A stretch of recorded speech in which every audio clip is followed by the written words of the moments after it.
boss. Final game of pre-season and another victory. You must be pleased with that. Yeah, at least the final game of the training camp. In general, it's good. After 19 days in a row without day off, to be there was a good performance and also a well-deserved win. In the end, against Schalke 04, really German giant. So 2 years ago, they finished as a runner-up in the German Bundesliga, and then to be there was a good performance and also with a win. It's always good for the self-confidence, good feeling. Yeah, still unbeaten right now during pre-season. In general, I think 17 unbeaten games in a row. It's not too bad, yes. Yeah, I mean, I know you don't like to look too much into results into pre-season, but as you mentioned, they're one of the top sides in the Bundesliga, so that must give the team a lot of confidence going forward. Yes, like I mentioned, so we can be happy, especially because keeping in mind that we were not that fresh today and not that sharp, but it was also the same for Schalke, so I wouldn't interpret too much in it. So there were many good situations today. There were also a few things I was not really happy with.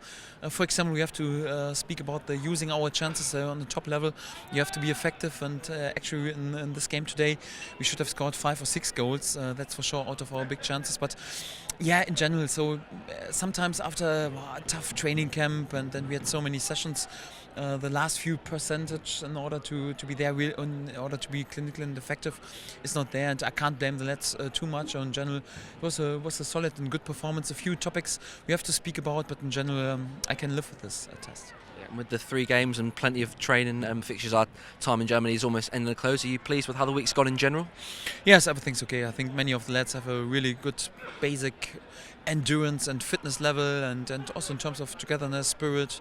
We had also different tests to prepare ourselves for several situations. For example, today we had to change the base formation because we got some problems in our pressing, and it's a good experience for the lads to have this experience in order to be then also flexible for the Premier League. So there are also a few points that I hope that our injured players will come back pretty soon, because it's also important that we have them back and have a bit more competition. But in general, so I'm pleased, and it was a really good training camp. And in terms of the injuries, have you got any updates with any players? I mean, we didn't see Emi Buendia out here today. How is he?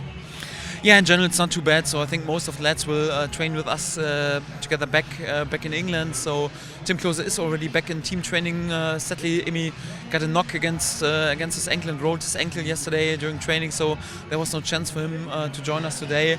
Hopefully, he's also back in the beginning of next week. We have to wait a bit what the scan says, but I'm not too concerned because it doesn't look too bad. Yeah, some players have played a lot of minutes out here in Germany, particularly likes of Grant Hanley. I think he's played every minute so far. So is it going to be difficult going forward in terms of managing the workload? Yes, of course, it's a bit difficult. We had a few problems in personal terms with the centre-back position for that. Grant had to play more minutes than expected, to be honest, but we also got the feeling it's not too bad for him, because he had to wait a lot during the second part of the last season. It's also good for him to have many minutes on his belt, to find his rhythm and confidence back. And so in general, for many players are already in a really good shape. Some have to work a bit more, and then hopefully in the beginning of the season, we are all prepared.